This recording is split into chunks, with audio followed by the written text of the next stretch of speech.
Hi all welcome to my channel. ಒಂದು ತೆಂಗಿನ ಚಿಪ್ಪಿದ್ರೆ ಸಾಕು, ನಾವು ಮನೆಯಲ್ಲಿ ಸೊಳ್ಳೆಗಳಿಗೆ ಯಾವ ಥರ ಹೋಮ್ ರೆಮಿಡಿ ಮಾಡೋದನ್ನು ತೋರಿಸ್ಕೊಡ್ತಾ ಇದ್ದೀನಿ. ಇದೊಂದಿದ್ರೆ ಸಾಕು. ಅಂಗಡಿಯಿಂದ ಮೆಡಿಕಲ್ ಸ್ಟೋರಿಂದ ತೊಗೊಂಬರೋದು ರೀಫಿಲ್ಸ್ ಅಂತ ಅದೆಲ್ಲ ನಮ್ಗೆ ಒಂದೊಂದು ಆಗೋದಿಲ್ಲ. ಅದು ಉಸಿರಾಡೋದು ಕೂಡ ಕಷ್ಟ ಆಗುತ್ತೆ. ಆ ಡೈಲಿ ಹಚ್ಚೋದ್ರಿಂದ ಸೈಡ್ ಎಫೆಕ್ಟ್ ಏನೋ ಜಾಸ್ತಿ ಇರುತ್ತೆ.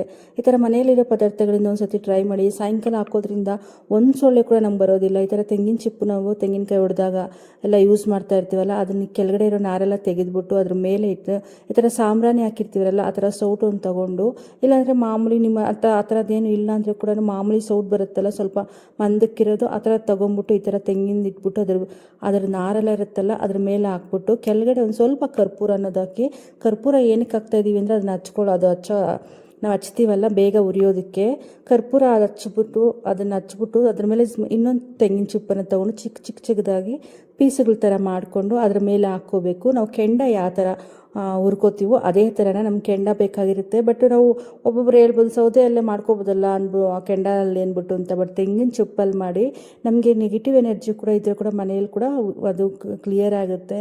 ಈ ಥರ ಮಾಡೋದ್ರಿಂದ ನಮಗೆ ಸಾಯಂಕಾಲ ಹೊತ್ತು ಈ ಥರ ಒಂದು 6:30-7 ಗಂಟೆಯಲ್ಲಿ ಈ ಥರ ನಾವು ಹೊಗೆ ಹಾಕೋದ್ರಿಂದ ಮನೆಯಲ್ಲಿ ಏನಾದರೂ ನೆಗೆಟಿವ್ ಎನರ್ಜಿ ಇದ್ರೂ ಕೂಡ ಹೋಗುತ್ತೆ. ಮತ್ತು ಸೊಳ್ಳೆಗಳು ಕೂಡ ಅಷ್ಟೇ ಬರೋದಿಲ್ಲ. ಮತ್ತು ಜಿರಳೆ ಎಲ್ಲ ಹಳ್ಳಿಗಳಿರುತ್ತಲ್ಲ ಮೇಲೆ ಎಲ್ಲ ಗೋಡೆ ಮೇಲೆ ಎಲ್ಲ ಈ ಹೊಗೆಗೆಲ್ಲ ಅವು ಕೂಡ ಬರೋದಿಲ್ಲ. ಈ ಥರ ಒಂದು ಸತಿ ಟ್ರೈ ಮಾಡಿ. ನಮ್ಮ ಮೆಡಿಕಲ್ ಸ್ಟೋರಿಂದ ತೊಗೊಬರೋದ್ರಿಂದ ಆ ಥರ ಮಸ್ಕಿಟೋ ಕಾಯಿಲಾಗಲಿ ಅಗರಬತ್ತಿ ಆಗಲಿ ಈ ಥರ ಹಚ್ಚೋದ್ರಿಂದ ಅದು ನಮಗೆ ಸೈಡ್ ಎಫೆಕ್ಟು ಜಾಸ್ತಿ ಇರುತ್ತೆ. ಒಬ್ಬೊಬ್ಬರಿಗೆ ಏಜ್ ಆಗಿರೋರಿಗೆ ಉಸಿರಾಡೋಕ್ಕೆ ಕೂಡ ಆಗೋಲ್ಲ. ಬಟ್ ಈ ಥರ ಮಾಡ್ಕೊಳ್ಳಿ, ತುಂಬಾ ಯೂಸ್ ಆಗುತ್ತೆ. ಅದೆಲ್ಲ ಚೆನ್ನಾಗಿ ಹುರ್ಕೋಬೇಕು. ಆ ತೆಂಗಿನ ಚಿಪ್ಪೆಲ್ಲ ನೀಟಾಗಿ ಕೆಂಡ ಆಗಬೇಕು, ಅಲ್ಲವರೆಗೂ ಅದನ್ನು ಚೆನ್ನಾಗಿ ಹುರ್ಕೋಬೇಕು. ಈ ಥರ ನೋಡಿ, ಈ ಥರ ಕೆಂಡ ಥರ ಹಾಕಬೇಕು. ಇವಾಗ ಇದಕ್ಕೆ ನಾವು ಮೇಯ್ನಾಗಿ ಬಂದ್ಬಿಟ್ಟು ಬೇವಿನ ಎಲೆ ಇರುತ್ತಲ್ಲ, ಅದು ತೊಗೊಬಂದು ಈ ಥರ ಒಣಗಿಸ್ಕೊಂಡು ಒಂದು ಕವರಲ್ಲಿ ಹಾಕ್ಕೊಂಡು ಸ್ಟೋರ್ ಮಾಡ್ಕೊಳ್ಳಿ. ನಾವು ಹಚ್ಚೋವಾಗೆಲ್ಲ ಸ್ವಲ್ಪ ಸ್ವಲ್ಪ ಹಾಕೋದ್ರಿಂದ, ಬೇವಿನ ಎಲೆ ಹಾಕೋದ್ರಿಂದ ನಮಗೆ ಸೊಳ್ಳೆ ಅನ್ನೋದು ಒಂದು ಇರೋದಿಲ್ಲ ಆ ಸ್ಮೆಲ್ಗೆ. ಇದ್ರ ಜೊತೆಗೆ ಇನ್ನು ಸ್ವಲ್ಪ ಅನ್ನೋದು ನಾನು ಬೆಳ್ಳುಳ್ಳಿ ಇರುತ್ತಲ್ಲ ಅದ್ರ ಸಿಪ್ಪೆ ಕೂಡ ಹಾಕ್ತಾಯಿದ್ದೀನಿ. ಬೆಳ್ಳುಳ್ಳಿ ಸಿಪ್ಪೆನೂ ಅಷ್ಟೇ. ಬೆಳ್ಳುಳ್ಳಿ ಸಿಪ್ಪೆ ಹಾಕೋದ್ರಿಂದ ಮನೆ ಹತ್ರ ಎಲ್ಲ ಹಾಕೋದ್ರಿಂದ ಹಾವುಗಳು ಕೂಡ ಬರೋದಿಲ್ಲ. ಬಟ್ ಬೆಳ್ಳುಳ್ಳಿ ಸಿಪ್ಪೆನೂ ಹಾಕಿ ಒಳ್ಳೆಯದೇ. ಇದಕ್ಕೆ ಸ್ವಲ್ಪ ನಾನು ಸಾಂಬ್ರಾಣಿ ಅನ್ನೋದು ಹಾಕ್ಕೋತಾ ಇದ್ದೀನಿ. ಸಾಂಬ್ರಾಣಿ ಹಾಕೋದ್ರಿಂದ ನಮಗೆ ನೆಗೆಟಿವ್ ಎನರ್ಜಿ ಇರೋದಿಲ್ಲ ಮನೆಯಲ್ಲಿ ಅನ್ನೋದು, ಒಂಥರ ಪಾಸಿಟಿವ್ ವೆಬ್ಸ್ ಅನ್ನೋದಿರುತ್ತೆ ಮನೆಯಲ್ಲಿ. ಈ ಥರ ಒಂದು ಸತಿ ಟ್ರೈ ಮಾಡಿ.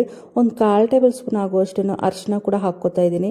ಅರಿಶಿನ ಹಾಕೋದ್ರಿಂದ ನಮಗೆ ಮನೆಯಲ್ಲಿ ಗೂಡೆಲ್ಲ ಕಟ್ಕೊಂಡಿರುತ್ತಲ್ಲ, ಈ ಥರ ಗೂಡೆಲ್ಲ ಕೂಡ ಕ್ಲಿಯರ್ ಆಗುತ್ತೆ. ಈ ಥರ ನಾವು ಸಾಯಂಕಾಲ ಹೊತ್ತು ಹಾಕೋದ್ರಿಂದ ನಮಗೆ ಸೊಳ್ಳೆಗಳು ಬರಲ್ಲ.